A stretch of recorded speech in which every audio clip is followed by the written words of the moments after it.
Domenick Gandolfo, Cybersafe Solutions. Let's see this. Good morning. Well, thanks, James, for the introduction.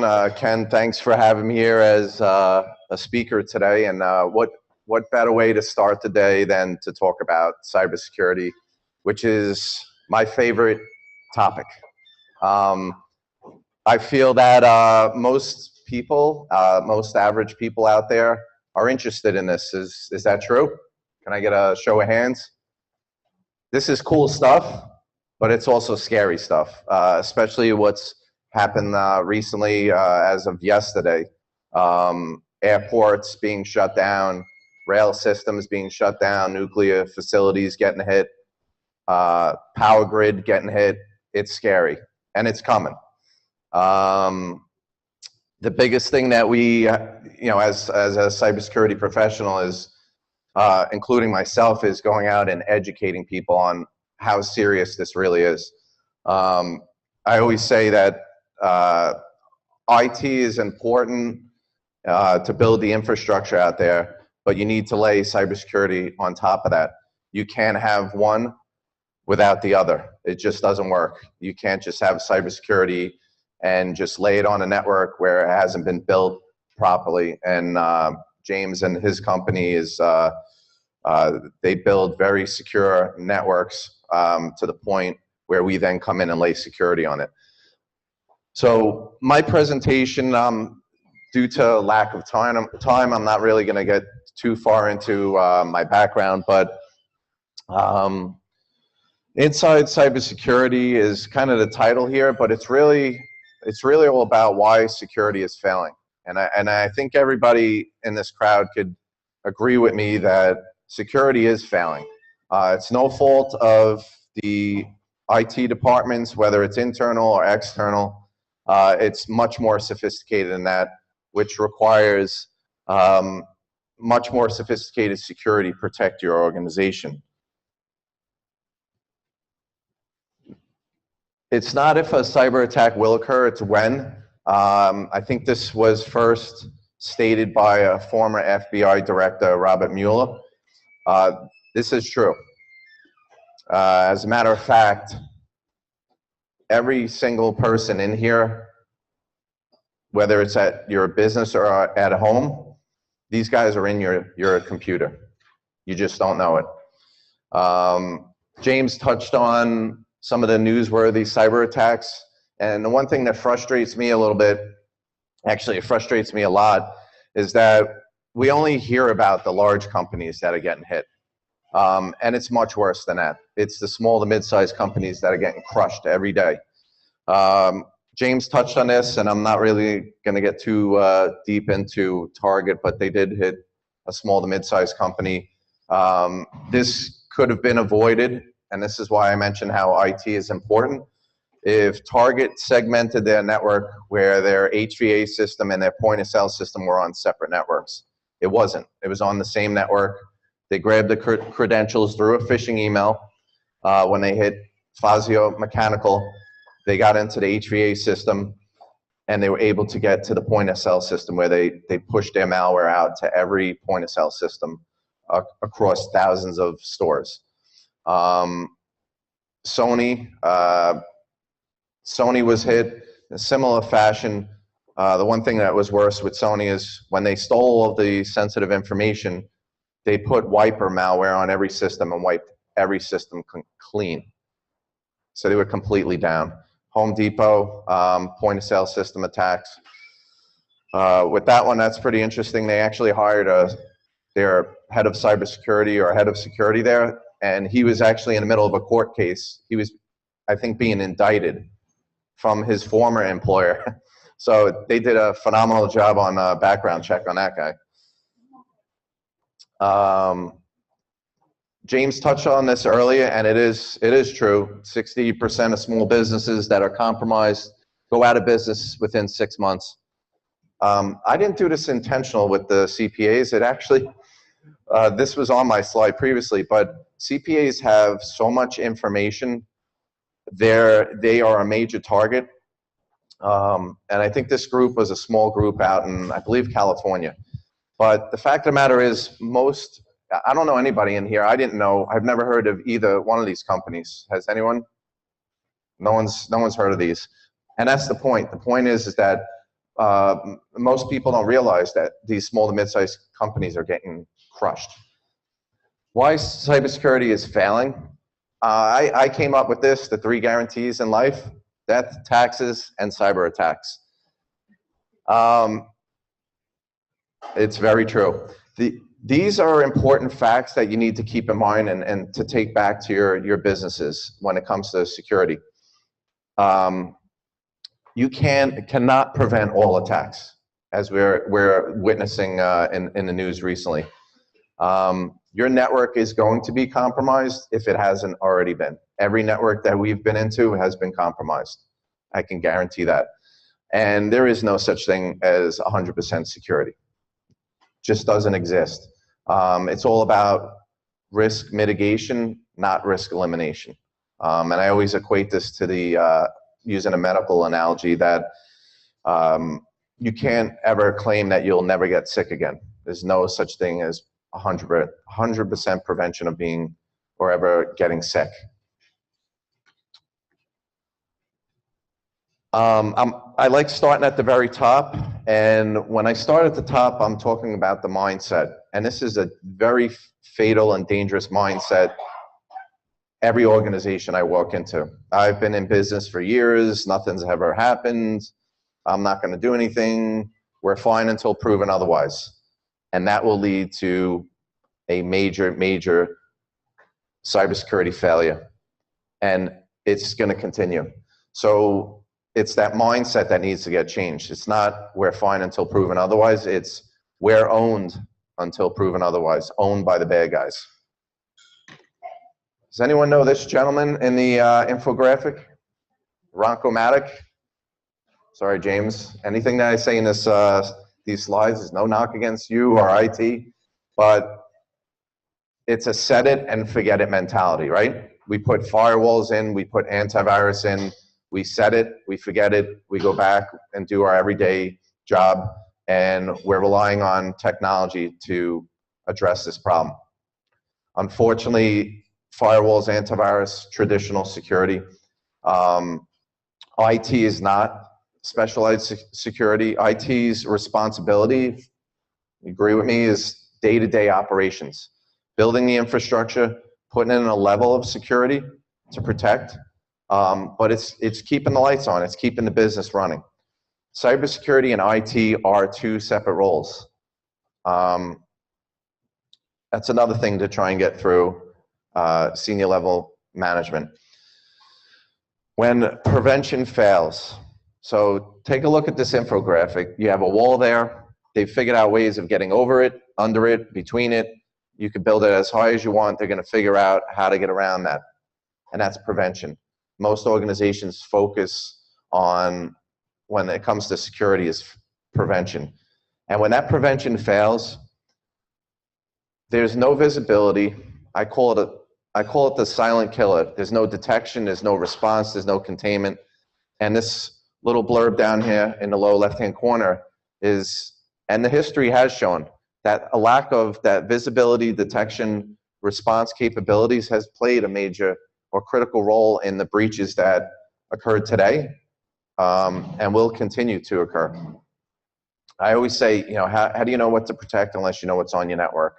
And if you wonder why companies are getting breached, it's because of that visibility. You're not seeing it. Traditional cyber defense, unfortunately, is not effective against today's advanced attacks. Most organizations are 80% preventive. When networks were set up, it's simple and basic configuration to get people going without slowing them down. Management likes cheap and easy, right? Do we agree? They don't want to spend the money. Then you're less likely to detect breaches or attacks. Traditional attacks back in the day was more to do with bragging rights. They were relatively benign. There really wasn't monetary gain wrapped around that. And it was really focused on spreading rather than compromising and turning that sensitive data into money. That's no longer the case. It's considered a modern day or sophisticated attack.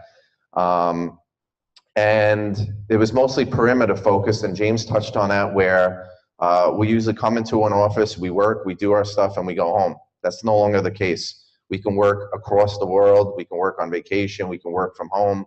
The perimeter doesn't exist anymore. And when you leave that perimeter where you had that protection is no longer there.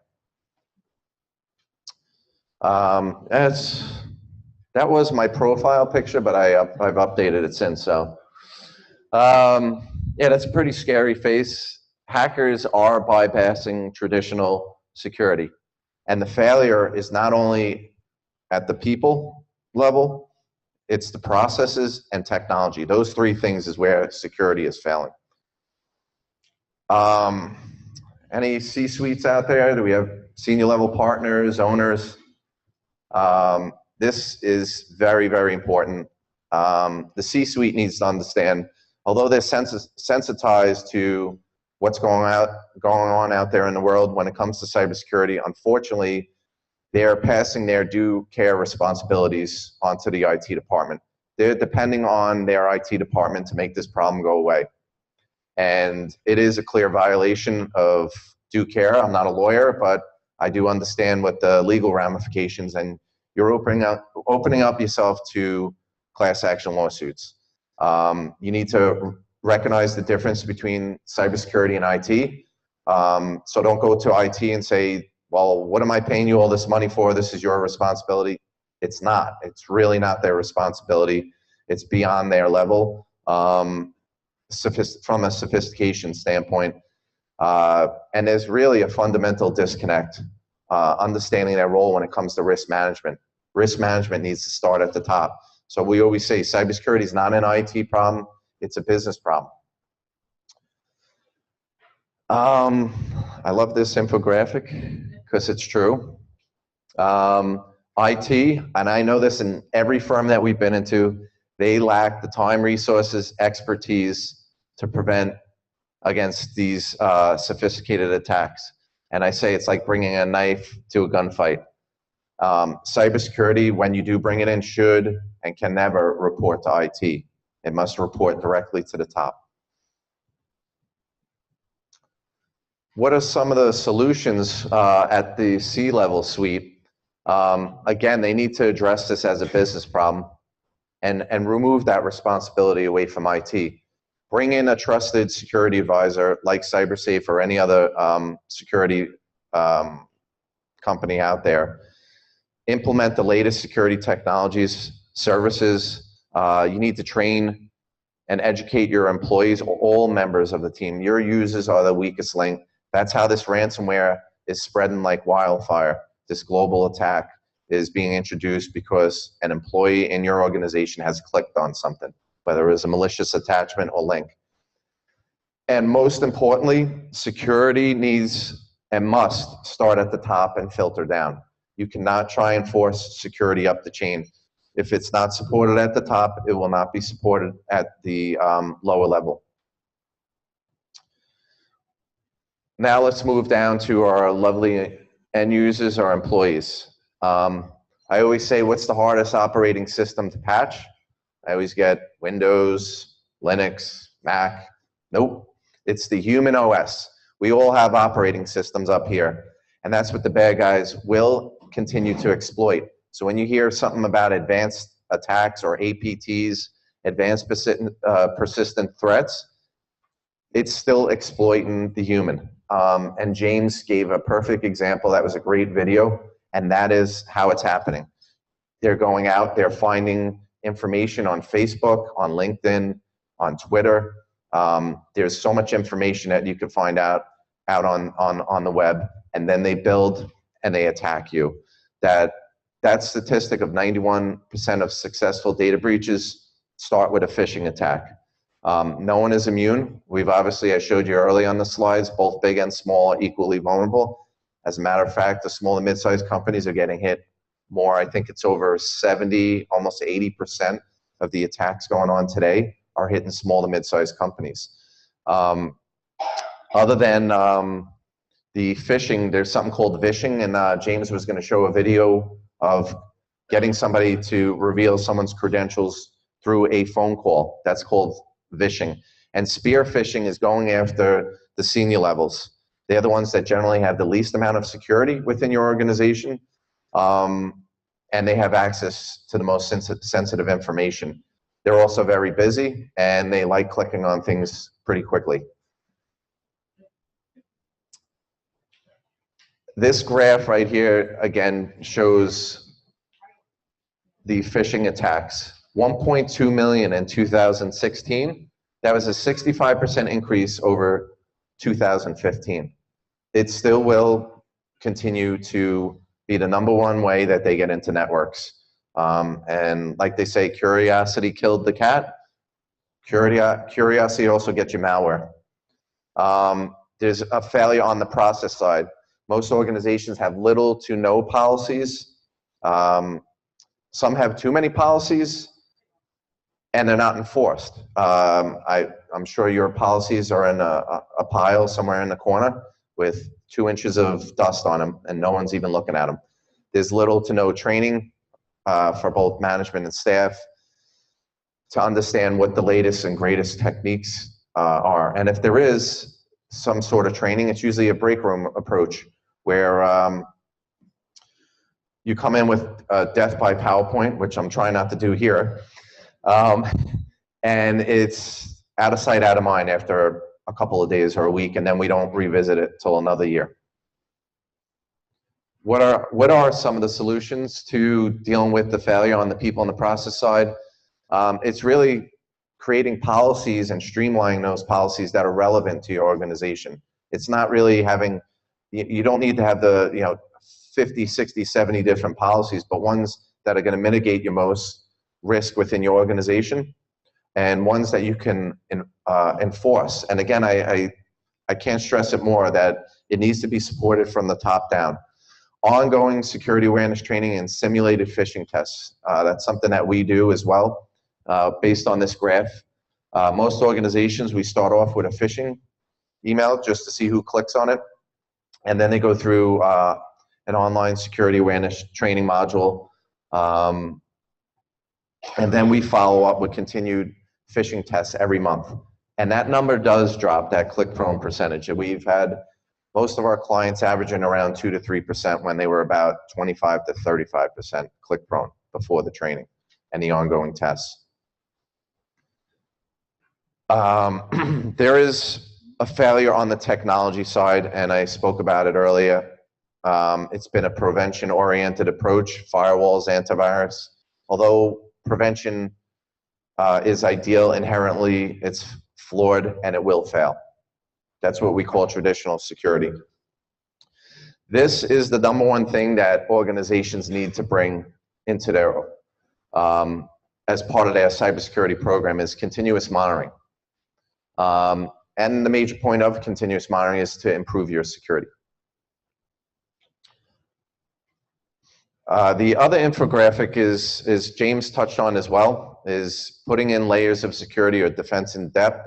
It's a military strategy. It's slowing down the adversary, the bad guy, making your network difficult to actually penetrate through so that they move on to the next easy target. How much time I have? 3 minutes? Okay. With the continuous monitoring brings that visibility, detection, and response. You need to monitor and record every endpoint and server, desktop, laptop. It's almost similar to a black box recorder on an airplane.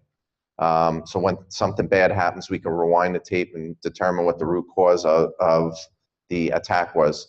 And having that detection capability and collecting that information builds data analytics. And incorporating that with threat intelligence, just like you hear about terrorism, threat intelligence with terrorism and preventing a 9/11 attack is critical. And that's why I think we haven't seen, or I shouldn't say we haven't heard of any, seen or heard of any attacks other than just, I guess recently, we're seeing a lot happening over in Europe. But they are probably preventing a lot, we just don't hear about it, and it's because of the threat intelligence. And then not only being able to detect, but responding to that and having live response capabilities. So you can inspect those systems that may have been infected, isolating those threats, banning the actual attacks going on, and remediation. And if you look at this slide, the key to winning this battle against these adversaries, these cyber criminals, is limiting the dwell time that they're in your inside your organization. The longer they're in there, the more damage and impact. And think about it, if somebody does break into your house, the more time they have inside your house, the more damage, the more stuff they can steal. And that's why we have alarm systems. We have security cameras. I know I do at my house. And again, that's not going to prevent, but it will detect and it will limit the damage and dwell time that they could spend within our house or even our organization. So the solution when it comes to technology is a modern cyber defense. I spoke about traditional cyber defense. It's a detection-oriented approach, not prevention.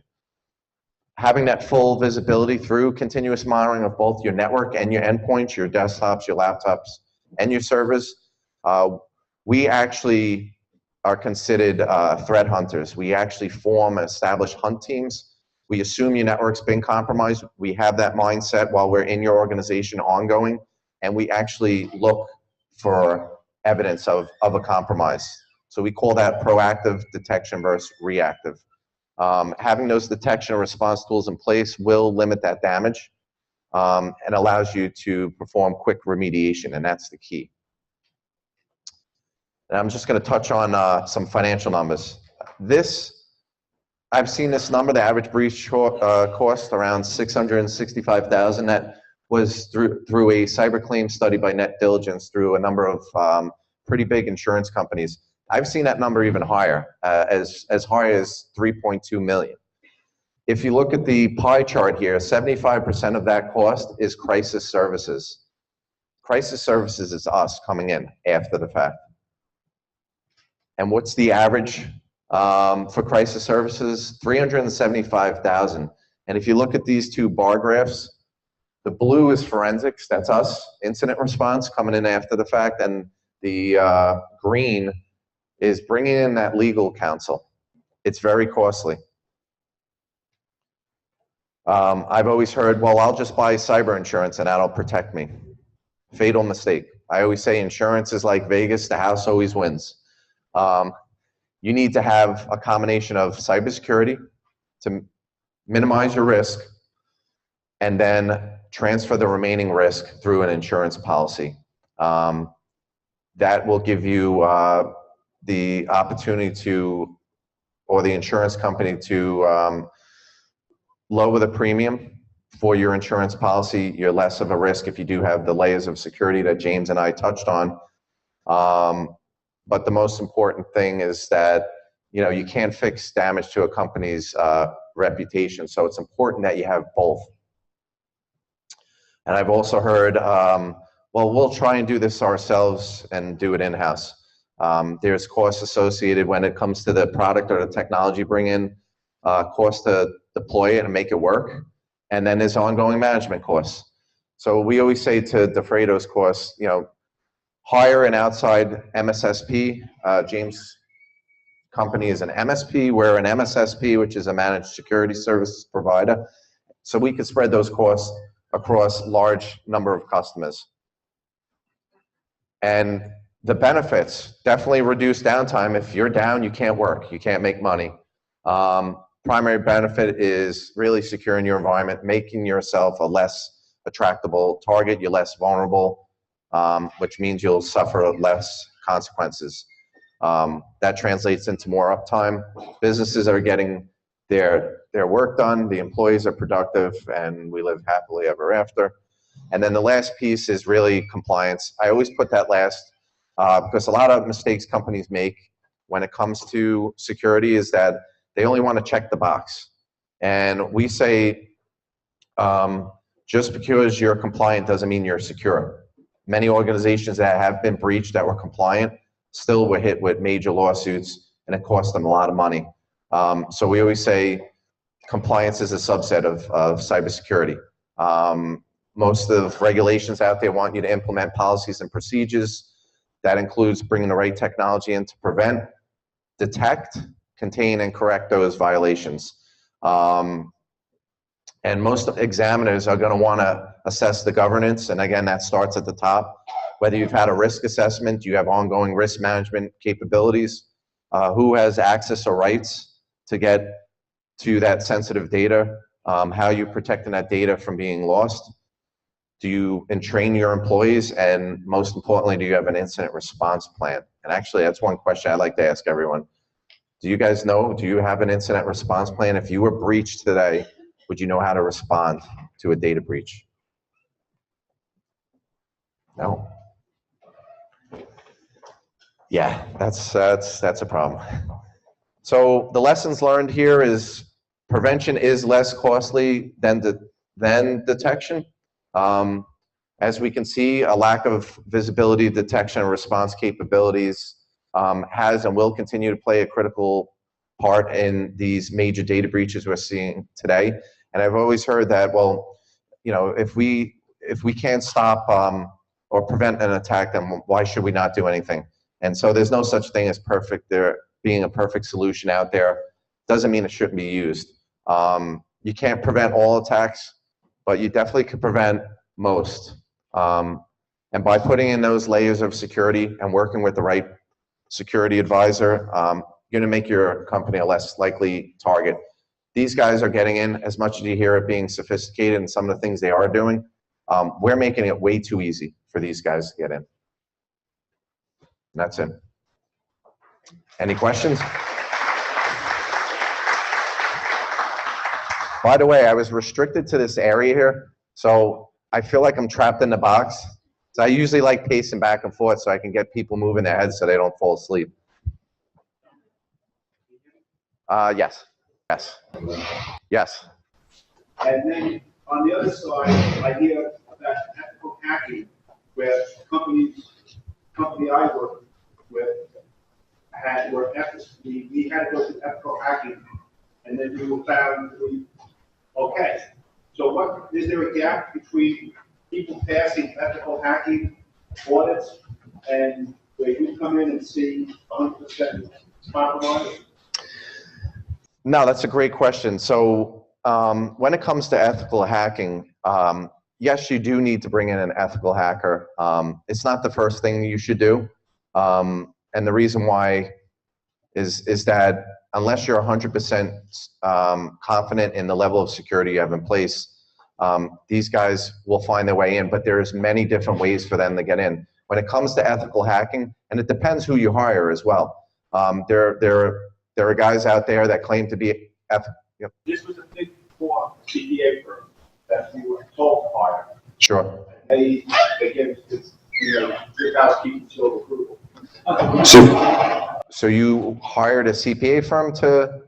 We were told by our client to use, okay. Specializes in more CPA firms. Sure. So when it comes to ethical hacking, there are multiple ways of, and depending on your engagement that you hire them for, there's doing an external pen test, an internal, wireless, physical security. There's different ways of them getting in. Just because they tried one way of getting in and they may not have gotten in, doesn't mean that the rest of your environment is locked down and secure. We like coming in when we assess environments, we bring our monitoring tools and we light up your entire network so we can see the big picture. Sometimes with pen testing, and it's required. I'm a big fan of pen testing. I'm not a big fan of bringing them in the very first stages. Most organizations are not ready for a pen test in the early stages. We've been in organizations, a healthcare client that was just breached. We were actually in there assessing their environment when 2 of their systems got compromised. And because we were in there assessing their entire environment, having that 360 degrees of visibility, if there was someone doing a pen test in there, they may have been alongside that hacker, and the hacker's going in one way, they're going in another way, and they're focused on trying to get in the network where we're on the inside looking at everything. We're looking at who's trying to break in, who's trying to find those holes to get into the organization. So it's hard to say. I don't know who was referred. We see these puppy mills popping up all the time claiming to be security gurus, and all they're doing is scanning for vulnerabilities and spitting out a computer-generated report. So it's hard to say. Unless you tell me who it is, I could say, yeah, they're pretty reputable. I'll tell you. Okay.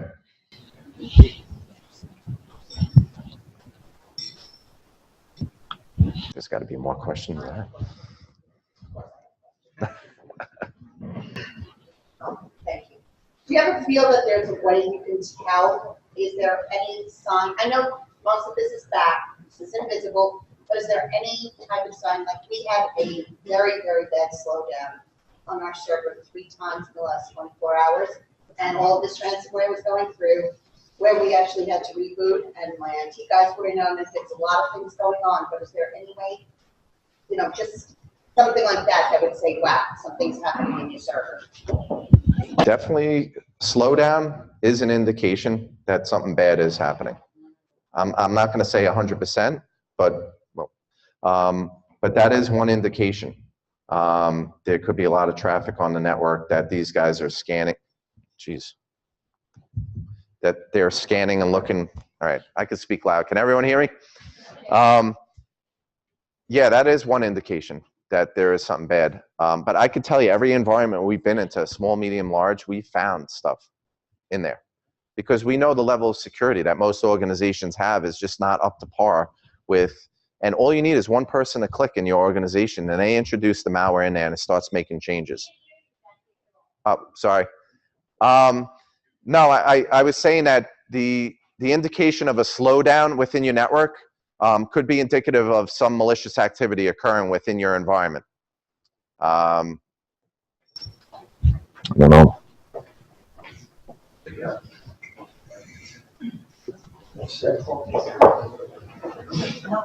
Cisco Cyber Umbrella will help with some of that. What's that? Cyber Umbrella will help with some of that. Yeah.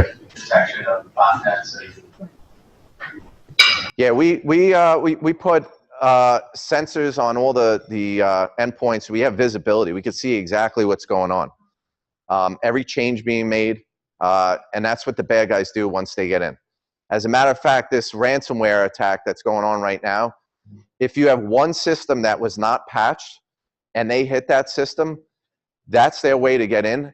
I don't care, and it's true. Every system that's patched, even though you patch for this latest vulnerability, they're using the Windows tools that are built in there to actually grab the credential from that one system and hop from machine to machine and infect it. So this has changed from, what was it, a month ago or 2 months ago, from the WannaCry attack. They've taken that, what's happened with that, they've changed things around. That's why these threats are changing so fast, that cybersecurity has become a full-time job. In order to be cyber resilient, it's you know, IT is just too pounded with the day-to-day stuff going on. Sure. So aside from, You look like an ethical hacker. He actually is. He actually is. so aside from more operational disruption in the network that might appear to be something, if you don't have visibility, how obvious is it that something bad is taking place? It isn't obvious. You need to have visibility into your firewalls, your logs, being able to see that traffic going in and out of your internet. Nobody's looking at it. You know, and the problem is a lot of organizations are going out and buying more product. I'm going to buy the next latest thing, and they keep bringing more security in, and what's happening is you're making the problem worse because they're not adding the resources to be able to support this new technology they bring in.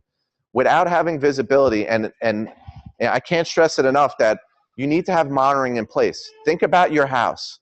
Back in the day when you built a house, you know, unless you lived in a luxury neighborhood, you didn't have an alarm system in your house. Now most people have alarm systems and cameras. When you leave and lock the doors to go to your job, you have no visibility on what's going on there without having that capability, those alarm systems and those cameras to see what's going on. And that is the key.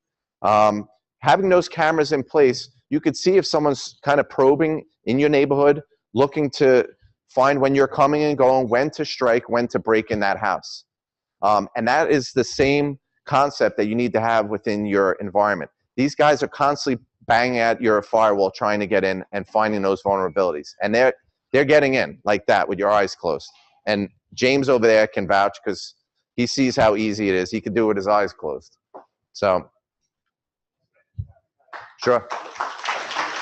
Thank you.